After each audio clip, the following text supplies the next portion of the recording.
When the Crimson Archer targets Roy Harper, it will be up to Ollie and the rest to bring this foe to justice. What'll happen next? Well, let's hop into the pages of Green Arrow issue number 26 and find out together, shall we? So then, as we join the issue, Ollie is having a wonderfully golden age-tinged dream about him and Speedy during the height of their partnership together. The Emerald Archer and his young ward Speedy are bounding from rooftop to rooftop across Star City's mammoth skyline in pursuit of justice. Together, they form an inspirational crime-fighting duo that have mastered the art of the bow and arrow. Any excuse to use my old-timey voice, am I right? This dream ends up quickly becoming a nightmare as both end up falling off the roof and into a deep, dark chasm, an allegory, no doubt, for what's to come. Green Arrow gets awoken by a frantic phone call from Dinah saying that they found poor Roy off an alley on Adams Street and now he's in the hospital. Ah yes, Adams Street, no doubt a reference to Neil Adams, perhaps one of the most important creators in Green Arrow's history. I see what you're doing, book, and I'm down. When Ollie gets to the hospital, Dinah as well as Roy's own daughter Lian are already there. Someone has to break the horrible news to him that not only is Roy in a coma, but it looks like an overdose put him there.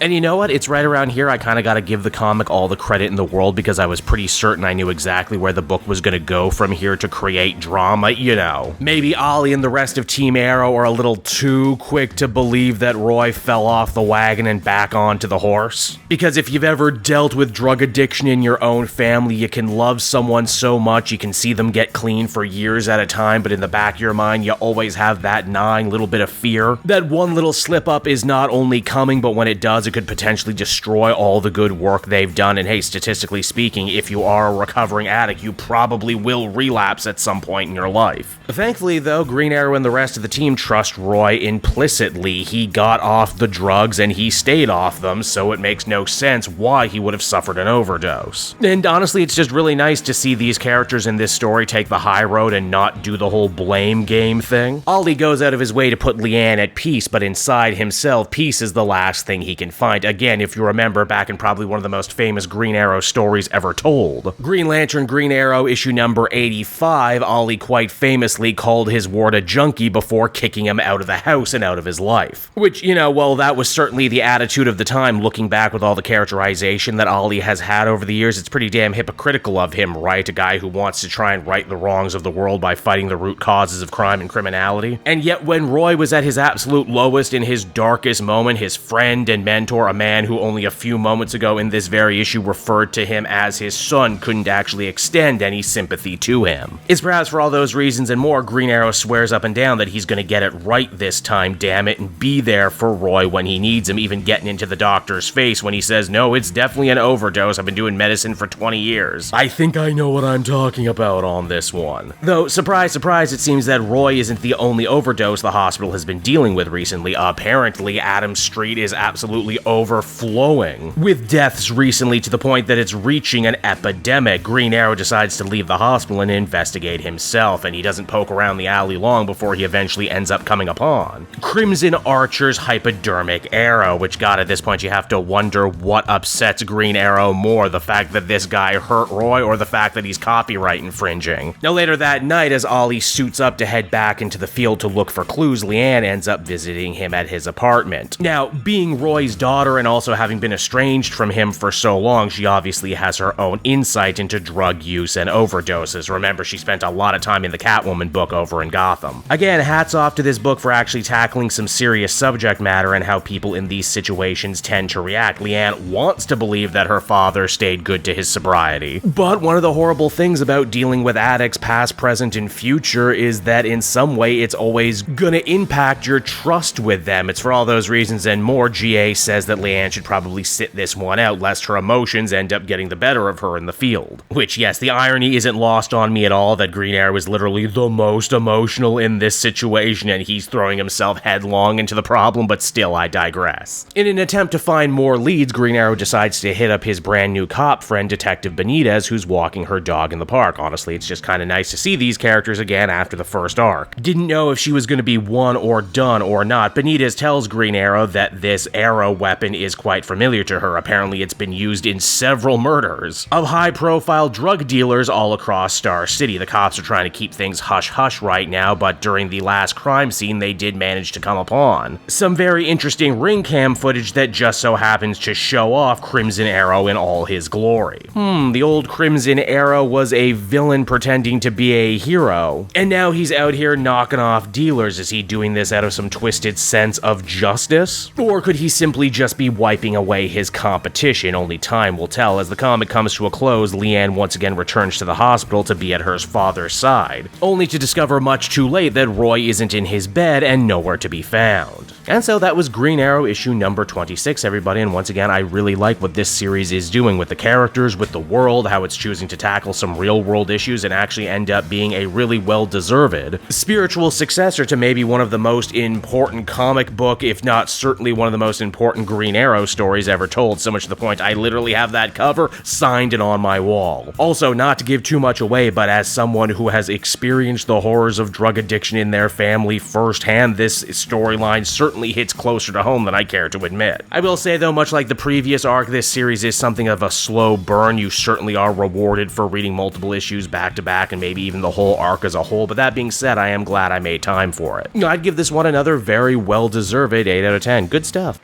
Hey there everyone, it's your pal Cape Joel again, and if you're seeing my face right now, that means you watched to the end of the video, and I'll always be grateful for that. Retention helps in this crazy YouTube game, and so does becoming a patron. If you head on down to the description, you can find a link to my Patreon page.